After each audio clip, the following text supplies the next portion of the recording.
Hi, good morning. Just another morning, another dawn. My endometriosis, the pain, the screaming, and the throwing up made me believe that there will be morning no matter what. The sun will rise. That's what, just like what my friend and my late husband made me believe. If you don't take care of yourself, if you don't take care of your dear, near and dear ones and your children, the world won't.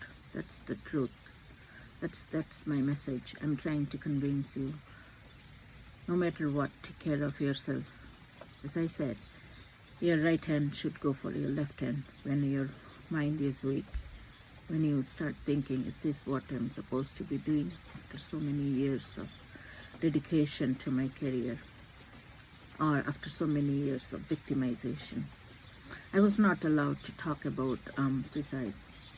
That's why I went through exploitation, victimization, bullying, and discrimination. I learned all this work. I was not aware of all these things until, being born in a small town and just having a dream of coming to your dream country and living the dream with your dream job of anesthesiology. Just don't care who am I, how am I speaking, and what I look like. Just focus on one thing. That's it. Your life is not important to anyone else the way it is important to you.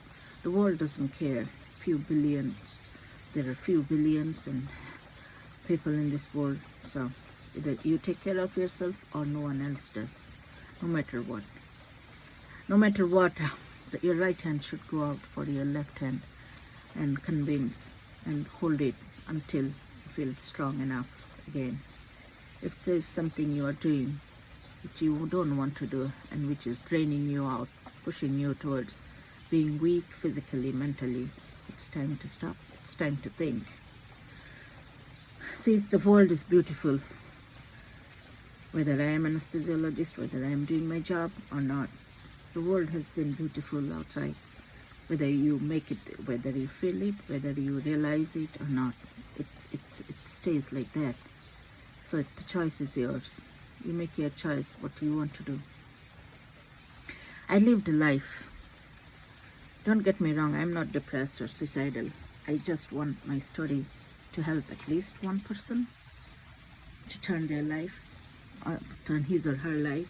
If you're a physician, it's time to think. As I said, there is no one to take care of us. There is no organization. There is no authorization, no authorized body to, take care of physicians legally.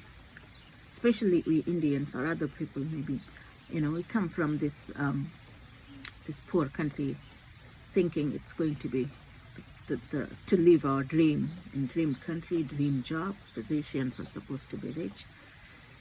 But what happened to my case was, I was a bonded labor, and then I think a slave who was threatened that I wouldn't get the green card because, the society, the healthcare system doesn't want to talk about suicide, physician suicide.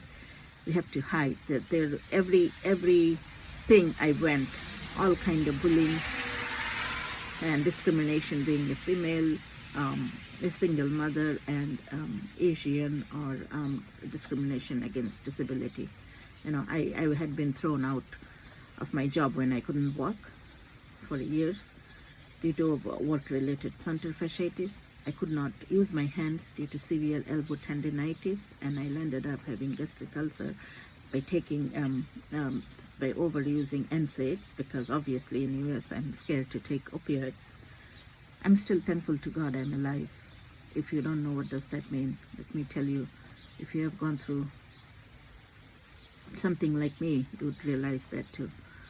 So I just feel, if I can share my story and one person in at least one day feel like, I should learn from this and take care of myself, that will be a reward.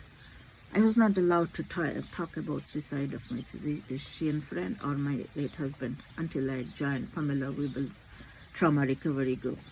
There's this only one woman in this whole entire country when physician suicidal rate, death rates are so high, struggling by herself with her group, no support, no financial support or anything. Where the suicidal rate in the last couple of years has tremendously increased. I wonder how that can be neglected by, Department of State, Department of Health, and whoever the power is. And then the stigma is the physicians are not allowed to go and visit doctors. Even today's date, it's been 2011 and now 2023. It's been 12 years. Sometimes I get up hearing him saying, this is very depressing, and the whole house, entire house was swallowing him. But then you can't do it, right? When you have two little children and you live a life of, struggle for your own identity, being gay, and then if you go to a physician or a psychiatrist for psychiatry help, then you lose your job, because every state almost will take your license because you have mental health issues. You're not, as a physician, you're God, I think. That's why maybe we are not supposed to seek help, or we're not supposed to get mental health treatment. I don't understand, but that's how the system is. And then the state boards apparently take your state medical license, and then if you are not suicidal by now, until you commit, they force you to be suicidal, or at least have suicidal ideas, because all you have is your career, and that's at stake, because you seek help for depression and anxiety, which is another thing in the system I don't understand. So I was talking about Pamela Wible, and then she has been fighting for all this group of physicians who have been victimized. And it's still shocking. No one helps her. There is no authorization body to, there is no financial support, there is no organizational support. So, all these 12 years, I was bullied by almost everybody. My situation was exploited. And I felt like most of the time I'm like that, in Ohio, that incident, the psychopath, he locked 3 women in the basement and he tortured them however way. I felt like one of those women who was tortured by every single person emotionally, because, I didn't let sexual harassment. That's why I resisted, and that's why my career went down the drain. Even after a fellowship in neuroanesthesia, even getting trained in 3 different countries 3 times, 15 years of training, and then I never got the suitable job. There was a time I could not tie the shoelaces for my children. I don't have many friends and family in this country. My mom hasn't been allowed to come and help me out, because when I couldn't use my hand, she was the one, who helped me getting by those days. So she's not allowed. She's a 73-year-old lady who wants to see her grandchildren, and I don't understand how she even be a threat to the immigration system of USA at this condition, as we know. Anyway, so there was a time I could not walk, being a single mom, no friends, no family, and I had such severe plantar fasciitis, and I had to have foot surgeries. I could not walk. I could barely jump or to the kitchen and just make some food for the children. There was a time I could not breathe when my husband took his life away, and then my friend died within a few days. And instead of going through to work every single day with a very heavy chest and wondering what is going on. Is it supposed to be like that? And then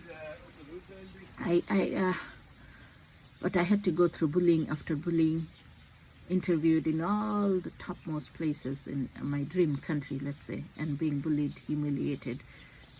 People would ask me, why did I fail my board so many times? I mean, was I supposed to say I had been so many disabilities by not getting the right job, or was I supposed to say because the people in the board are making me fail my board? So this is all truth, and truth is powerful. I don't have to keep editing this video again and again, and just to make it polished, because life is never polished. It's not what it looks like. My question is just, is this supposed to be a physician's life, or is this how a physician should struggle, single professional woman in this country by herself? And then when you are disabled, let's hear about the discrimination against disability. They won't pay me.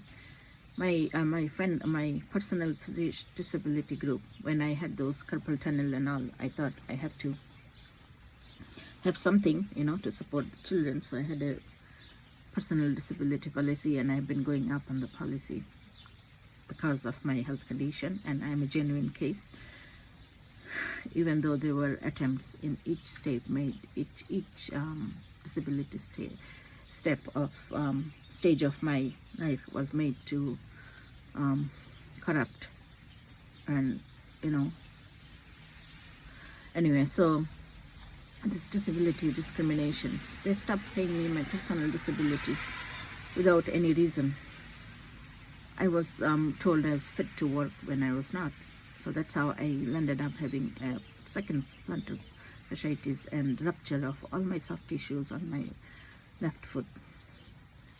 Because and then they don't want to pay disability, so they made me fit even though I was not. And then guess what? When I was not able to work full time, they would not accommodate me, or they could not accommodate me. So I was thrown out of the job. My contract ended, and remember, I was threatened I will not get green card. So here I am. I don't have green card even today's date. When he died, I somehow collected $10,000 and hired a personal immigration attorney to get my green card, because with my qualification, all other co-residents were getting green card, but in EB1 category, I didn't get that. So today I'm on visa. I have been disabled many times without getting disability benefit. I lived in a house which has black mold. I didn't know that. We got really sick. I had to move to a motel with 2 children, 1 dog, and lived in a motel because I got severely sick, respiratory problems with being in a house with black mold. This was all due to realtors' fraud, but then they didn't help me. I went to a lawyer for disability discrimination. I went to a lawyer for real estate fraud. They decided, they laughed at me and they dismissed my case because obviously, I'm from India and I don't have anybody. Oh, every place, obviously, they make sure I don't have anybody. So here, this is the story. I don't want to go through again and again. So this is what happens if you don't take care of yourself, if you don't take care of your loved ones or spouse. This is the system. That's what it does. Because the system has to continue running, I guess, no matter what, how many physicians are sacrificing their lives, how many physicians are getting disabled. And it seems like an endless process. There is no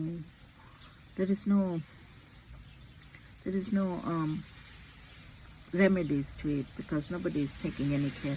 I approached almost everybody from local to national, let's say.